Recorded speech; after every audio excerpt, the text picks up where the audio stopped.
Alright guys, so in today's video we're going to be replacing the power steering pump and rack and pinion on this 1988 Nissan Pathfinder. Okay, we're going to start by removing these 4 bolts which hold up this rock guard.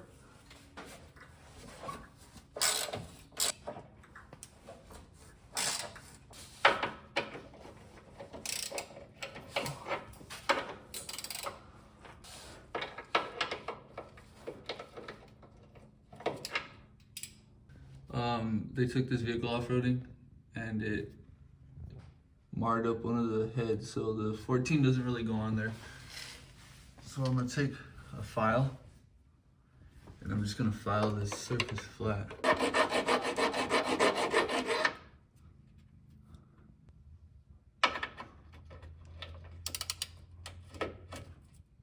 And now it fits.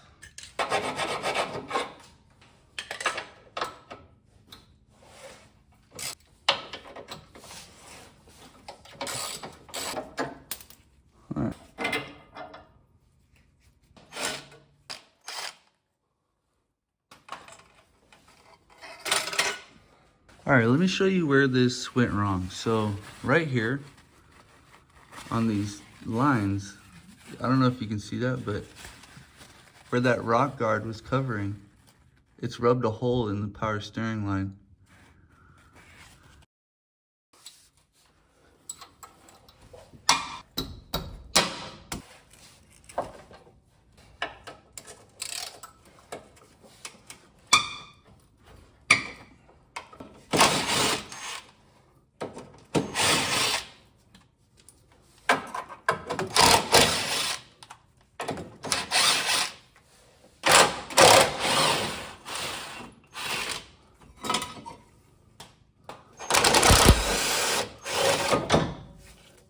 Sick.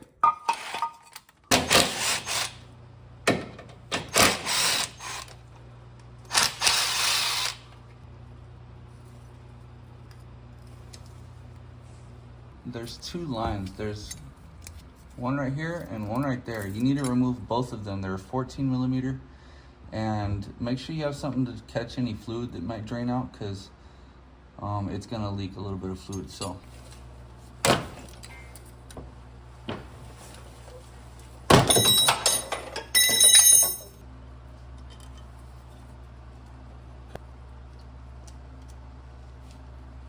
we can go ahead and remove the tie rod ends.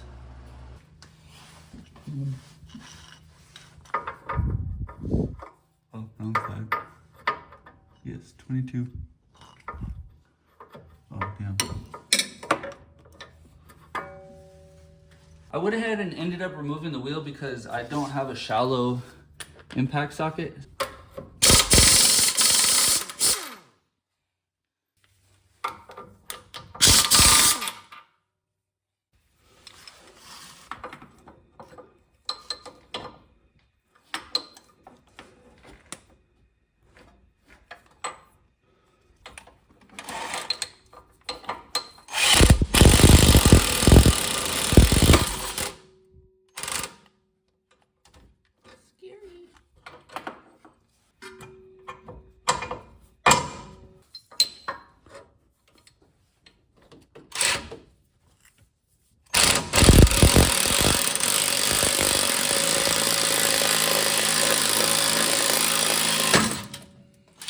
What we're going to go ahead and do is remove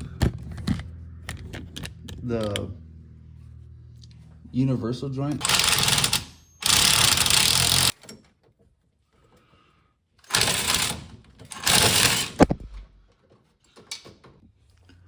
Alright guys, once you got this U-joint disconnected, you can go ahead and remove the rack and pinion brace, which is a 21 here. Hold on, let me see. Okay, so yeah, it's a 22 millimeter.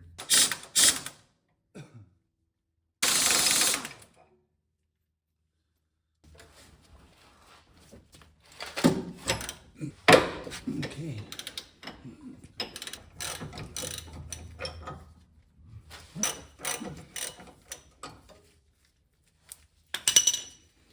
Lift upper and the bracket.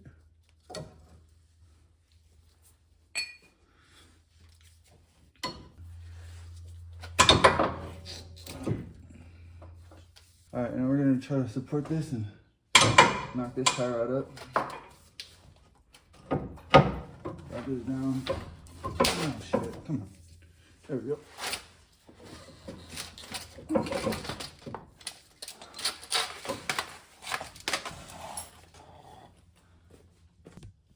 I usually set up my hardware aside, keep it all nice and organized.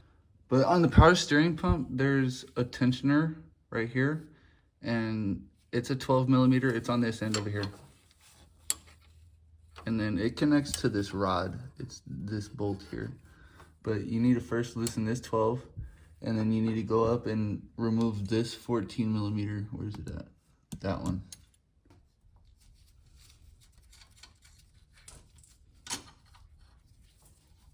Maybe this will make things easier.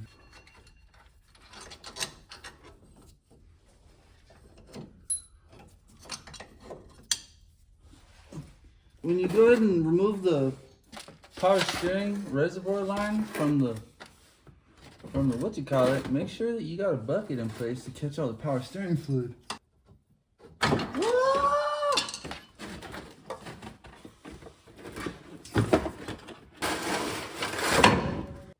Okay, once you remove the power steering pump, that's what it's gonna look like inside the vehicle. We're gonna go ahead and clean all this stuff off, and I'll put a time lapse of that in here. And then we're gonna clean all the brackets, all the hardware, the bolts, all that stuff. And then we're gonna reinstall all the new parts. All right guys, so we got everything out of the car, and this is the old power steering pump, and this is the new one we're gonna be replacing it with. So we've got to transfer all the accessory brackets, or the power steering pump brackets, and the power steering pump pulley over to the new pump, so everything will function properly. So first things first, get this pulley off here.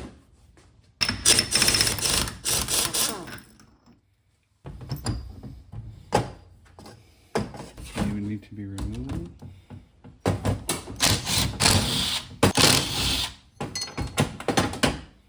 These back ones.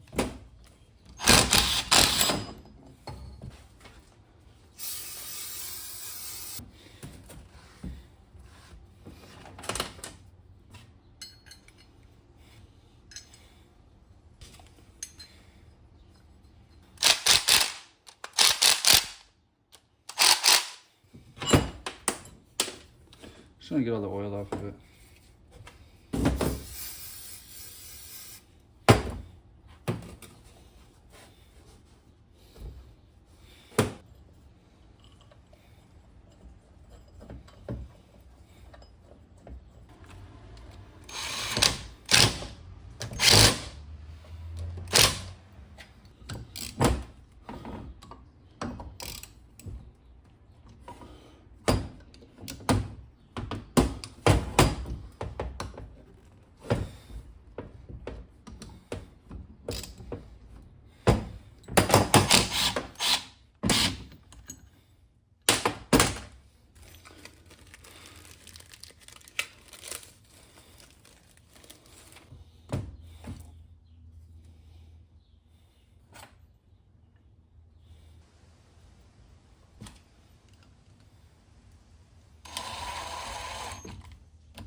All right, and that's the completion of transferring all the power and steering pump accessories over.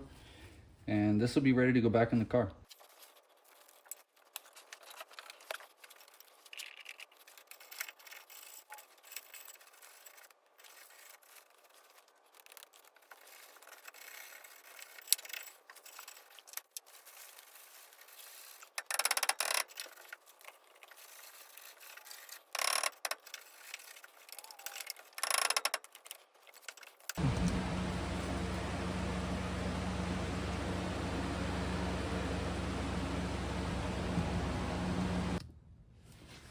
All right, guys, so we're gonna reverse the steps of what we did earlier, and we're gonna go ahead and install the power steering pump. And just go ahead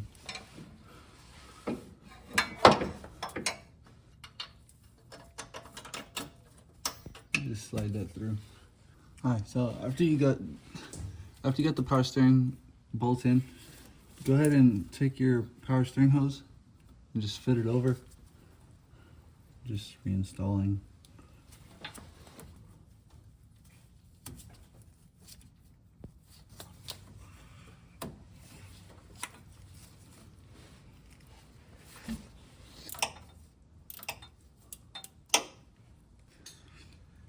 Now we're going to go ahead and tighten this top bolt, which is a 12 millimeter. It is the top. So if you guys can see it, it's right here. We're going to tighten this one down. Let's get this belt on there.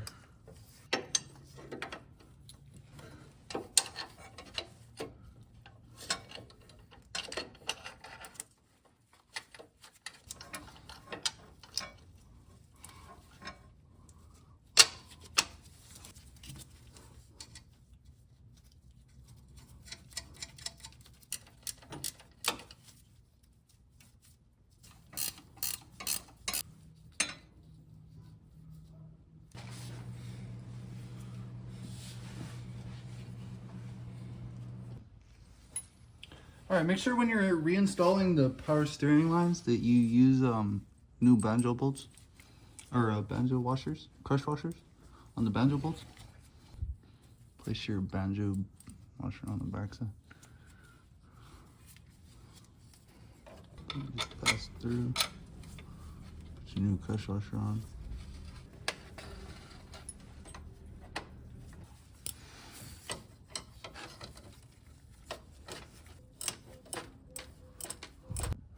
All right, now we're gonna go ahead and reinstall the sway bar.